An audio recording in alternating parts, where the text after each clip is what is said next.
본문을 보면 19절을 보면 내가 네게 장가든다라고 하는 말씀을 해주십니다. 그런데 20절까지 장가든다라는 말을 3번을 해주고 있습니다. 어떻게 장가를 드냐면 진실함으로 네게 장가들리니 말씀합니다. 하나님께서 이스라엘 백성들을 향하여 장가들겠다 이렇게 말을 하고 있습니다. 어떻게?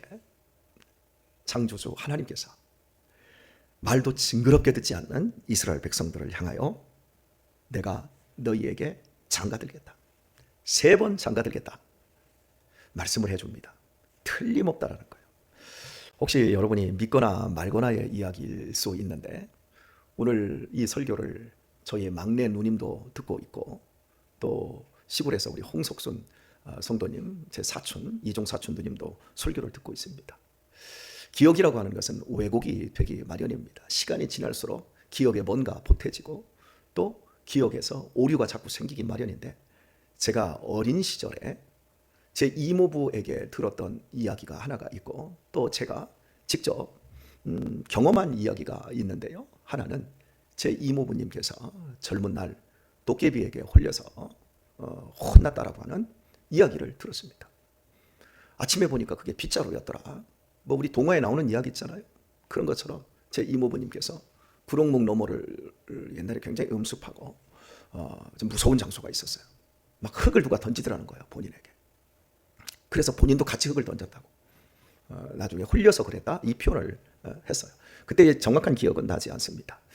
그런데 제가 어머니와 경험한 것 중에서 참 희한한 경험을 했던 게 뭐냐면 새벽녘 한 어머니와 이제 잠을 함께 자다가 어머니 생선장수 시절이었는데 어머니께서 한 3시경 한 새벽 3시경에 잠이 깨셨고 저도 그때부터 새벽잠이 별로 없었고 잠이 없었어요. 그래서 어머니랑 깨서 두런두런 이불 속에서 이야기를 하고 있는데 갑자기 뒷곁 넘어 위쪽에 제 이모가 살고 있었어요. 어머니하고 이제 쌍둥이가 평생 그렇게 사셨으니까 그러니까 울타리 너머로 동생 하고 이렇게 불러요. 그러면 이제 어머니가 예 형님 그러면 올라와 봐. 뭐 이렇게 이제 옛날에 전화가 없고 하니까 윗집에서 아랫집 이렇게 쳐다보면서 동생 부른단 말이에요. 그런데 새벽 3시경에 동생 하고 부르더란 말이에요. 그러니까 제가 어머니가 그 얘기를 딱 듣고 있다가 가만히 계시더라고요. 그래서 어머니 왜 대답을 안 해요? 그랬더니 헛것이 부르는 거야. 저 헛것이 부를 때 대답하면 저거 잡혀가 죽는 거야. 이렇게 말을 하더라고요. 저도 들었고 어머니도 들었으니까 우리가 대화를 한 거잖아요. 그죠? 헛것이 있습니다. 그리고 또 한 번은 비가 굉장히 많이 내리는 날이었어요. 우리 막내 누님하고 저하고 방에서 호롱불을 켜놓고 그 밑에서 숙제를 연필을 꾹꾹 누르면서 숙제를 하고 있었고 어머니께서는 옆에서 모시를 삶고 있었어요. 그런데 동네에 우리 누나의 1년 어린 동생이 비가 억수로 쏟아지는데 그것도 한밤중이었습니다. 그런데 혁숙이 언니 하고 불러요. 그 순간 혁숙이 언니하고 딱 불렀는데 우리 누나가 뭐 대답하려고 어머니가 딱 쳤더라고요. 대답하지 마. 그러더라고요. 그러더니 어머니가 문을 벌컥 열더니 헛것 왔냐 하고 소리를 지르시더라고요. 아무도 없는 거예요. 믿거나 말거나 이야기예요. 네, 저는 경험을 했고 제 기억이 왜곡되지 않았다면 제가 경험한 걸 여러분에게 이야기를 한 겁니다. 어머니께서 말씀하시던 헛것 그리고 어머니가 저한테 이런 말씀을 하셨어요. 밤에는 2번 이상 3번 부를 때까지 절대 대답하지 마라. 우리를 잡아가기 위해서 부르는 헛것의 소리다. 그 헛것이 귀신일 수 있고 마귀일 수도 있는데 어머니는 헛것이라고 말을 해서 저는 그날 제가 분명히 들었고 어머니도 들었고 어머니께서 저한테 신신당부하다. 너 그러다가 혼 빠진다. 대답하면 혼 빠지니까 큰일 난다. 그래서 저는 밤에 누가 밖에서 저를 부르면 3번 이상 부를 때까지 대답을 않는 버릇이 있어요. 그리고 또 제 어머니께서 밖에 나가 있어서 어머니는 이제 저희는 어머니가 일하시던 장판하고 생선 장수를 하셨으니까요. 집까지 굉장히 거리가 멀었어요. 어머니는 늘 한밤중에 다니셨어요. 그러면서 어머니께서도 하룻밤 내내 집을 못 들어오셨어요. 생선 꿰짝을 짊어지시고 가도 집이 안 나왔는데 새벽녘까지 그렇게 돌아다니다가 동네 아저씨한테 발견이 됐는데 공동묘지에서 그렇게 돌아다녔던 거예요. 어머니께서 홀렸다는 표현을 쓰시더라고요. 그러면서 밤에 길을 갈 때는 왼손으로 자꾸 가르마를 쓰다듬어야 돼. 오른손은 안 돼. 왼손이어야 돼. 오른손으로 이렇게 쓰다듬으면 정신이 번쩍 나는 거야. 도깨비에게 홀려도 이렇게 혼내. 그래서 제가 왼손으로 자꾸 밤에 돌아다니면 이렇게 제 머리를 쓰다듬어요. 어머니께서 왜 그런 얘기를 해주셨을까요? 전혀 허황되다면 그랬을까요? 저는 2번 경험을 했지만 제 어머니께서는 수도 없이 그런 일들을 경험을 하시다 보니까 저한테 그렇게 얘기를 해줬다 생각합니다.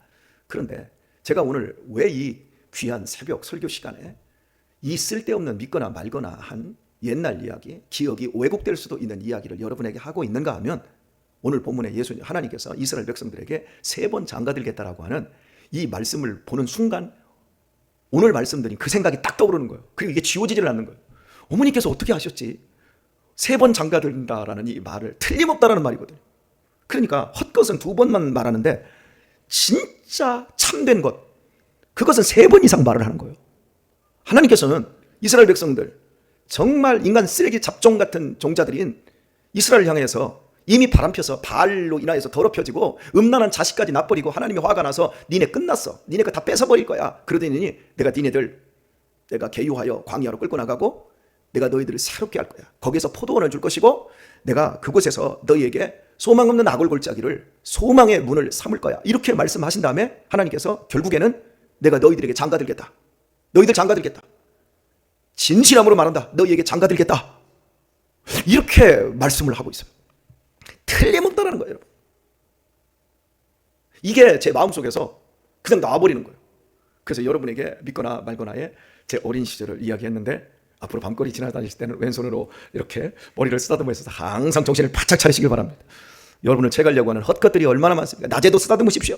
수없이 많은 이단과 사이비들, 여러분의 눈을 현혹시키고 여러분의 마음의 중심을 빼앗아가려고 하는 그런 어마어마한 마귀의 세력들이, 공중권세 잡은 세력들이 텔레비전, 인터넷, 그리고 스마트폰, 그리고 옆집 사람들, 여러분을 그렇게 넘어뜨리려 하고 있습니다. 그러니까 왼손으로 계속 쓰다듬으면서 왼쪽 머리가 버들버들 기름이 빛나고 여러분이 이렇게 정신 바짝 차리면서 사셨으면 좋겠고, 누가 불러도 가지 마십시오.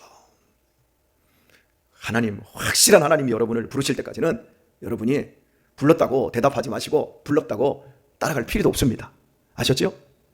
자, 오늘 설교가 굉장히 이상합니다. 자, 이제 본문만 이야기를 좀 하도록 하지요. 17절을 보면 16절부터 보겠습니다. 여호와께서 이르시되 그날에, 이 장가가는 날이에요. 확실하게 그날에 네가 나를 내 남편이라 일컫고 다시는 내 바알이라 일컫지 아니하리라. 내가 바알들의 이름을 저희 입에서 제하여 다시는 그 이름을 기억하여 일컬음이 없게 하리라. 내 남편밖에 없다라는 거예요. 지금까지 남편이라고 여겼고 남편이라고 시인했던 그 모든 것들 이제는 아니라는 거예요. 입에서 완전히 없애버리겠다는 거예요. 그리고 18절을 보면 그날에는 내가 저희를 위하여 들짐승과 공중의 새와 땅의 곤충으로 더불어 언약을 세우며 또 이 땅에서 활과 칼을 꺾어 전쟁을 없이 하고 저희로 평안히 눕게 하리라 말합니다. 하나님이 이스라엘과 장가드는데 곤충하고 들짐승과 공중의 새와 땅의 곤충까지, 그러니까 들짐승, 공중의 새, 땅의 곤충으로 약속을 한다는 거예요. 그들이 보증이 된다는 거예요. 이스라엘은 틀림없이 하나님의 각시다. 하나님의 아내다. 짐승들도 다 한다는 거예요. 곤충들도 다 한다는 거예요. 공중의 새도 다 한다는 거예요. 건드릴 수 없다는 거예요. 그 누구도 이 부분에 대해서 도움을 줄 망정 해악을 끼칠 수 없다는 거예요. 그리고 이 땅에서 활과 칼을 꺾어 전쟁을 없이 하고, 그 어떤 세력도 당신의 백성을 아내를 삼은 그들에게 장가를 들어버린 이 하나님이 그 어떤 세력에게도 방해받거나 그것으로 인해 잘못되지 않는다라는 것을 이야기를 합니다. 그래서 19절을 보면 내가 네게 장가들어 영원히 살되, 영원히 삽니다. 의와 공변됨과 은총과 긍휼이 여김으로 네게 장가들어 진실함으로 네게 장가들리니 네가 여호와를 알리라. 결국엔 누굴 알아요? 하나님이 어떤 분이신 줄을 안다라는 거예요. 사랑하는 교우 여러분, 이 말을 한마디로 얘기하면 예수 그리스도께서 이 땅에 오셔서 우리를 위하여 십자가에서 죽어주심으로 말미암은, 그래서 우리가 그리스도의 신부가 되고 예수님이, 하나님이신 예수님이 우리의 신랑이 되실 이야기를 이 본문이 하고 있는 거예요. 교회는 예수님의 신부예요. 우리 교회 우리 교회가 예수님의 신부입니다. 믿으십니까? 그것을 곤충들이 증거를 해요. 그것을 새들이 증명을 합니다. 짐승들이 증명을 합니다. 새벽 예배 끝나고 나가보세요. 새들이 막 우리 나갈 때 막 찍찍찍찍 막 얼마나 새들이 지저귀며 함께 예배 드렸다고 감격하는지 몰라요. 우리 교회 앞에 저 조그만 벽에 구멍에 토종 벌 있잖아요. 수십만 마리가 들어있어요. 저 이만한 구멍에. 그거 처음에 깃들었을 때 자꾸 사람들이 구멍 파서 그 막으려고 죽이려고 하더라고요. 그래서 여러분, 꿀벌 없으면 인류는 금방 멸망합니다. 왜? 걔네들이 이 그 꽃 곡식들 이 수술을 접붙이거든요. 근데 이 알지도 못한 사람이 죽이려고 이 벌이 얼마나 소중한데. 그래서 그걸 잘 제가 누가 구멍 껴놓고 막 그러면 내가 또 빼놓고 흙 잔뜩 집어다 놓으면 또 파놓고 제가 계속 키웠거든요. 그랬더니 이 벌들이 우리 교회에서 은혜를 받았나 봐요. 벌이 분가를 주일날마다 해요. 여왕벌이 하나가 나와가지고 또 데리고 딴 데로 딴살림 차리잖아요. 그거 2주 전에 딴살림 차렸잖아요. 그런데 저는 몰랐는데 예전에도 주일날 그거 또 딴살림 차렸다고 그 최진수 집사님이 그 말씀을 해주시더라고요. 벌들이 주일날 은혜 받는 날 분가를 해요. 그때 장가가고 시집간다니까요. 이렇게 우리 송탄 장로교회가 예수님의 신부교회라고 하는 걸 벌들이 다 증명을 해요. 여러분, 저는 어제 얼마나 행복하게 잠자리에 들었는지 몰라요. 저녁 때가 되어서 아내가 여보 열무김치 했대. 그거 가져가. 그래서 당신 들어올 때 가져와. 그래서 밥을 일단 먹었어요. 그래서 아내가 가져왔는데 열무김치를 또 어마어마하게 해주셨어요. 그런데 그때 마침 저기 밑에 지방에서 목회하는 목사님이 전화를 했네. 그러면서 얘기하면서 야, 나 김치 목사님네 좀 보낼까? 그랬더니 뭔 김치인데? 열무김치. 누가 해다 줬어? 원래 교회에서 권사님들이 김치를 이만큼 해다 줬네. 그랬더니 아직도 그런 교회가 있어? 아, 여러분, 제가 얼마나 감격스러운지. 그래서 아내가 밥 먹는데 또 우리 또 모 성도님이 찹쌀밥 해 먹으라고 또 찹쌀을 가져다 줘요. 찹쌀에다가 소금 좀 넣고 거기다 팥 삶은 거, 돈부 삶은 거 넣고 또 기가 막히게 맛있게 했잖아요. 그래서 또 그 열무김치에다 먹으니까 얼마나 맛있는지. 여러분, 제가 행복한 목사예요. 왜 그러냐면 하나님께서 세워주신 당신의 신부된 이 교회에 제가 목양을 하고 있지 않습니까? 이 하나만으로도 제가 무진장 행복해요. 제가 어제 어떤 성도가 저한테 100만 원을 가져다 주거나 아니면 목사님 좀 도서비 좀 하세요 하고 돈 줘서 기쁜 게 아니라 우리 성도님들 한 사람 한 사람이 야, 열무김치 담아서 우리 목사님 드려야지. 우리 지금 식구가 6식구라고 또 겁나게 많이 주시잖아요. 여러분, 그런 정성, 사랑, 여러분들이 왜 그걸 하고 있죠? 간단합니다. 여러분이 예수님의 신부이기 때문에 그런 거예요. 하나님이 여러분에게 장가 들어서요. 우리 이 설교 들으려고 오늘 김윤정 집사님이 한 달여 만에 새벽 예배에 참석하셨네. 김윤정 집사님이 누구랑 장가 갔지요? 장가 가더니 이성봉 집사님이 지금도 계속 놀림받아요. 얼굴이 막 좋아지잖아. 막 좋아가지고 막 방방방방 뜨면서 살잖아, 아직도. 그죠? 우리 김윤정 집사님은 뭐 그렇게 좀 타석화돼서 그런 거 표시 안 내지만 여하튼 간에 얼굴이 달라졌어, 사람들이. 제일 많이 달라진 사람은 이석봉 집사님이에요. 옷 입는 게 달라졌어. 너무 세련됐어. 그리고요, 냄새가 달라졌어. 옛날에는 보면서 시간 땀 냄새하고 어울려가지고 뭐 그저 그랬는데 지금은 옆에서 가면 나보다 더 좋은 냄새가 나. 너무 뽀사시해. 장가 들으니까, 시집가니까 벌써 그 사람의 향취가 나는 거예요. 오늘 우리의 내면 세계를 보세요. 우리의 내면 세계가 장가 들었어요. 시집갔어요. 누가 책임을 지고 있냐면 확실하게 예수님이 우리의 인생을 책임지고 계시는 거예요. 이것을 느끼고 누릴 수 있으니까 우리의 마음이 굉장히 넉넉한 사람들이 되고 있는 거예요. 얼마나 우리의 마음이 따뜻하고 얼마나 우리의 마음이 행복한 사람인지 모르겠어요. 이렇게 우리의 인생이 바뀌어져 버린 거예요. 오늘 말씀 맺으면서 제 경험을 얘기를 했으니까 오늘은 참된 신앙적인 경험을 얘기를 이제 끝은 해야 오늘 설교가 알레고리한 설교가 아니라 아리송한 설교가 아니라 확실한 설교라고 저는 생각이 되어집니다.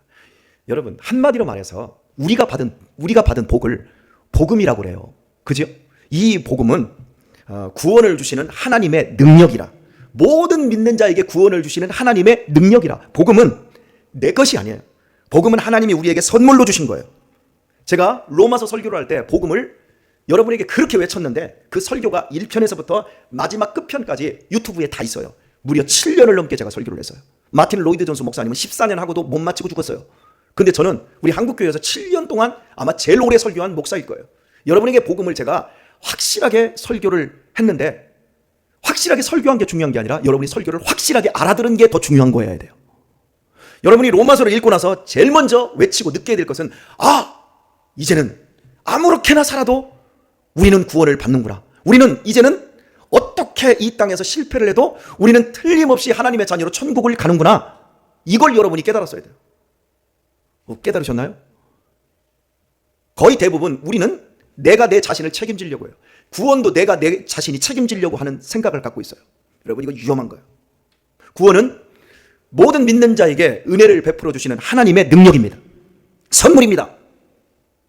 아무렇게나 살아도 여러분은 구원에서 제외되지 않습니다.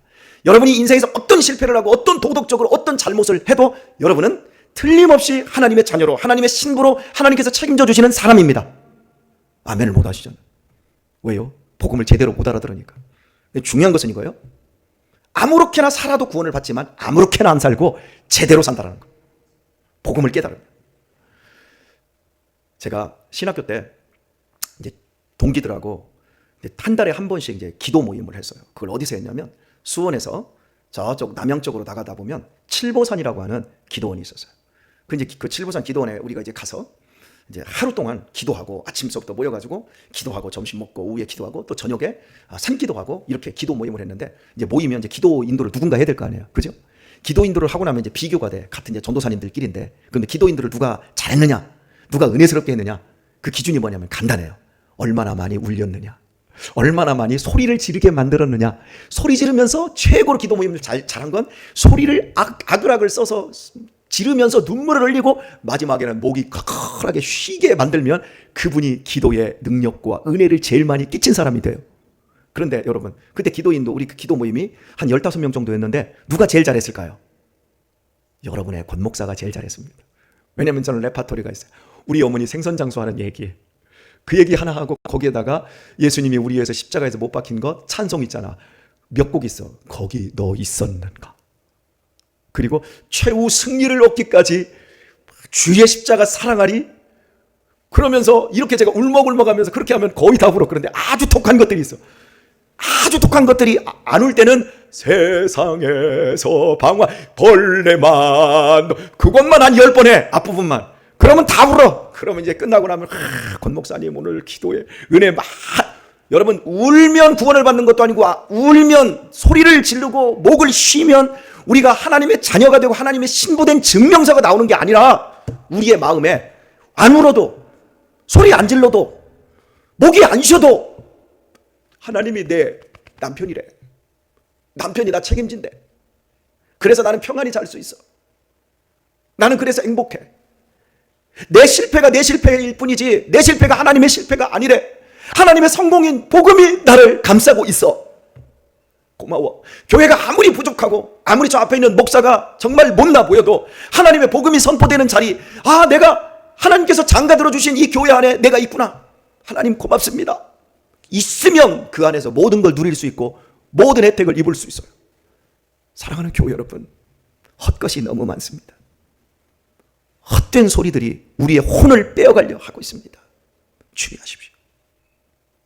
계속해서 머리 쓰다듬으면서 서로의 머리를 쓰다듬어 주시면서 어떤 성도가 시험 들어서 낭망하고 있고 어떤 성도가 교회를 떠나려고 하고 있고 신앙을 포기하려고 할 때마다 여러분의 머리 쓰다듬는 거 그만하시고 그 사람의 머리를 쓰다듬어 주시고 그 사람 앞에서 헛것인 세상을 여러분이 참것인 사람으로 신부로서 그런 사람들을 격려하며 더 많은 사람들을 이 생명의 세계로, 이 아름다운 세계로 함께 열무김치 해먹고 오이소박이 해먹고 그리고 화전 부쳐 먹고, 화전 안 부쳐 먹었지 아직? 예, 이렇게 해먹으면서 여러분 복음을 누리면서 장가 들었으니까 시집 갔으니까 여러분 이 행복한 믿음 생활 잘 감당해내시고 여러분의 오늘도 이 안에서 더 행복한 하루가 되실 수 있기를 우리 주 예수님의 이름으로 축원합니다.